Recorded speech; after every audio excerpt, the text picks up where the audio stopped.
Assalamu alaikum hoxh, a prishet agjerime nëse vazhdimi i leximit të Kuranit të çon deri tek e vjella, Allahu të shpërbleft me të mira. Aleikum assalam wa rahmatullahi wa barakatuh. Bismillah, wassalatu wassalamu ala rasulillah.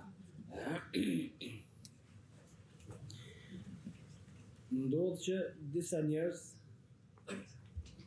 zakonisht kur kanë probleme me sihr ose kanë probleme me gjin, kur lexohet Kurani ose kur ata vet lexojnë Kur'an, e qënë me vidhë. Kur e qënë me vidhë, a prishet agjerime apo nuk prishet? Kjo është një çështje. Dhe gjendja këtij personi është gjendje e nevojës së veçantë. Për shkak se ky ka problem. Dhe për shkak të problemit që e ka, duhet me lexu Kur'an. Pas leximit të Kuranit, si reagim për leximit, e qënë me vidhë. Por edhe në përgjithësi, nëse vidh njeriu gjatë agjerimit, edhe pa lexim, por për shkak se ka pas probleme diçka me ushqim, ose ka pas probleme diçka me lukth, ose ka pas probleme diçka me në ndonjë helmimi, e vidhura, a prish agjerimin apo nuk e prish?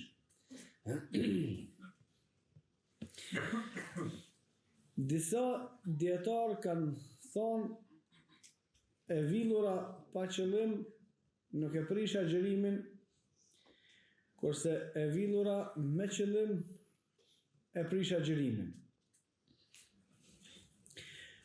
Disa të tjerë, dhe kjo është mendimi më i saktë, është se agjerimin nuk e prish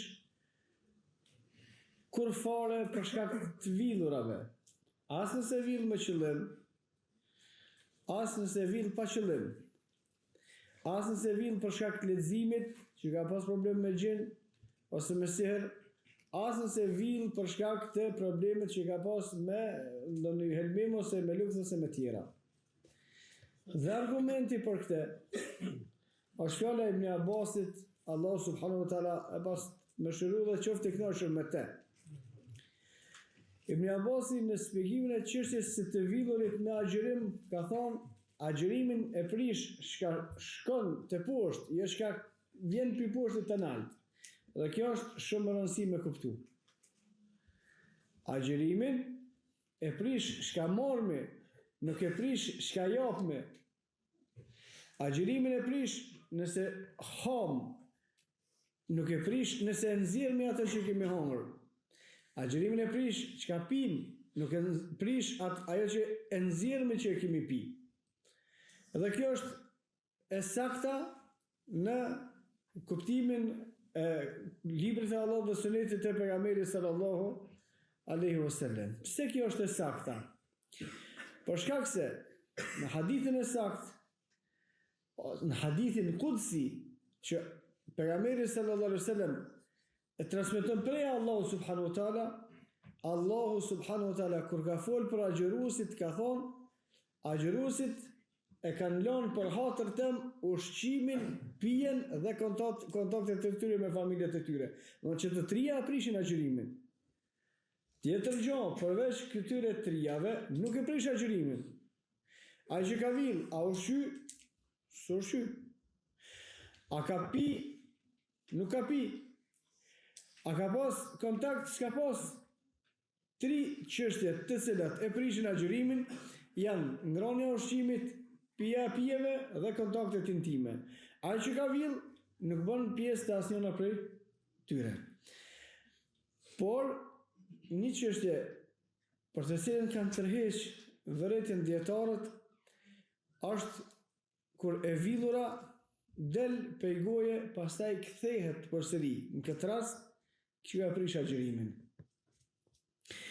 E vidhura që vjen deri në gojë, edhe s'ka dalë pej goje, kthehet te mbrapa, përsëri se prish agjerimin.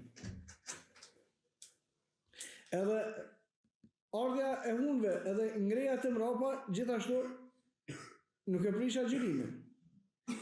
E prish agjerimin nëse del, pastaj ngatrohet. Sa nëse del diçka gjatë villurave dhe ngatrohet, qoftë me dorë ose me diçka dhe kthehet masi që ka dalë prej goje, jo derisa ka qenë në gojë, për shkak se ndodh ka një herë.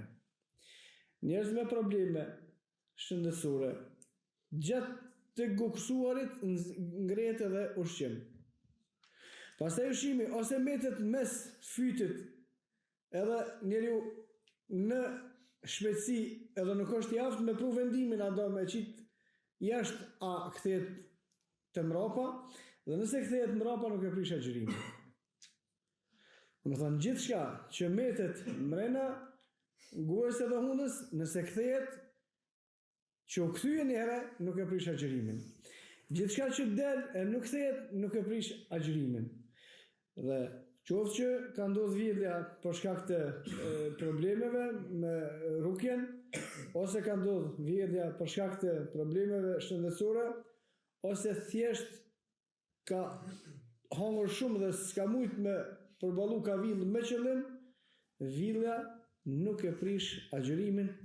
Wallahu a'lam wa aqulu qawli hadha wastaghfirullaha li wa lakum wastaghfiruhu li kulli dhanbin innahu huwal ghafurur rahim.